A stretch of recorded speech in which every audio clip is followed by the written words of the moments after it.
নমস্কাৰ বন্ধুসকল, স্বাগতম জনাইছোঁ মোৰ চেনেল ব্লগলৈ। আজি মই দেখুৱাব বিচাৰিছোঁ গুৱাহাটীৰ মাজমজিয়াত থকা পুখুৰী, শিলপুখুৰী নামে জনাজাত। আজি ইয়াৰ লগতে থকা উদ্যানখনো মই আপোনালোকক দেখুৱাব বিচাৰিছোঁ। আহক।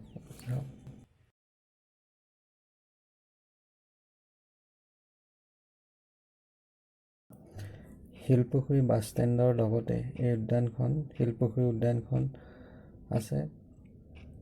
এয়া উদ্যানৰ প্ৰৱেশ গেট, প্ৰৱেশ মূল্য দিব লাগে। আহক উদ্যানৰ ভিতৰত গৈ ভিতৰটো চাওঁ। উদ্যানত প্ৰৱেশ কৰাৰ পিছত ভিতৰৰ পৰা দেখুৱাইছোঁ গেট। এয়া পুখুৰীটোৰ ভিডিঅ'টো চাওক। চাৰিওফালে পকী কৰি দিয়া হৈছে, তাৰ ওপৰত আছে লোহাৰ গ্ৰিল। ধুনীয়াকৈ ৰখা হৈছে, পুখুৰীটো চাফ চিকুণ কৰি ৰখা হৈছে।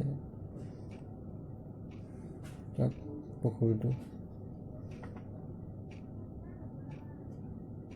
পকী কৰি দিয়া হৈছে।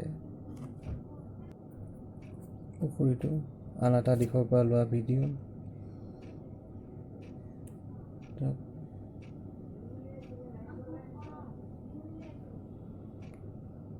পুখুৰীৰ পৰিৱেশটো চাৰিওফালে খুব শান্ত পৰিৱেশ, ভাল লাগিছে। গুৱাহাটীৰ মাজমজিয়াত ইমান শান্ত পৰিৱেশ। পুখুৰীটোৰ চাৰিওফালে পকী বেৰা আৰু লোহাৰ গ্ৰিল থকা বাবে ইয়াত মানুহ নামিব নোৱাৰে, জীৱ জন্তু কোনো নামিব নোৱাৰে। সেইকাৰণে চাফ চিকুণ হৈ আছে পুখুৰীটো। চব চাৰিওফালটো দেখুৱাইছোঁ। উদ্যানৰ ভিতৰত গছ গছনি, ফুল আছে, বিভিন্ন প্ৰকাৰৰ বিভিন্ন জাতৰ গছ গছনি ফুল আছে। পুখুৰীটোৰ চাৰিওফালে মানুহে খোজকাঢ়িব পৰাকৈ ধুনীয়াকৈ পকী ৰাস্তা বনোৱা হৈছে, গছ গছনিও আছে। উদ্যানৰ ভিতৰেদি সেউজীয়া গছ গছনিৰ মাজেদি লৈ গৈছোঁ। চব চাৰিওফালে সেউজীয়া পৰিৱেশৰ মাজেৰে খোজকাঢ়িব পাৰি। মৰ্ণিং ৱাক, ইভিনিং ৱাকৰ কাৰণে অতি সুন্দৰ ঠাই।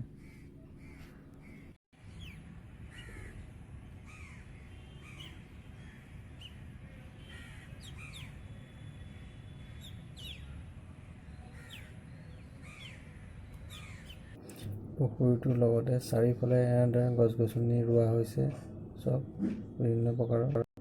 উদ্যানৰ ভিতৰত কিছু মুকলি ঠাই ৰখা হৈছে কণমানি শিশুৰ খেলা ধূলাৰ কাৰণে, মানুহৰ জগিং কৰিবৰ কাৰণে মুকলি ঠাই।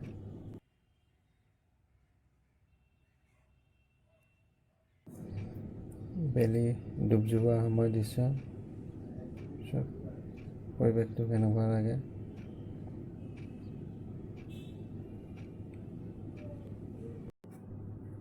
পুখুৰীটো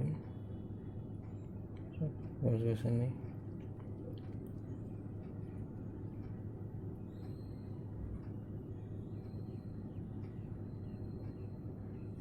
চাৰিওফালে দেখুৱাইছোঁ।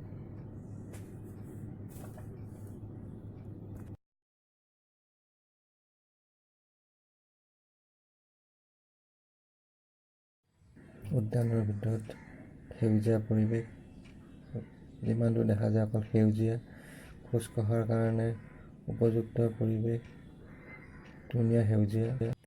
শিলপুখুৰী আৰু তাৰ লগতে চাৰিওফালে যি উদ্যানখন বনোৱা হৈছে, সঁচাই ধুনীয়া উদ্যান। মৰ্ণিং ৱাকৰ কাৰণে, কণমানিহঁতৰ খেলা ধূলাৰ কাৰণে এক সুন্দৰ পৰিৱেশ এটা আছে। আহিব আপোনালোকেও, আহি ভাল পাব। এয়া শিলপুখুৰী উদ্যান।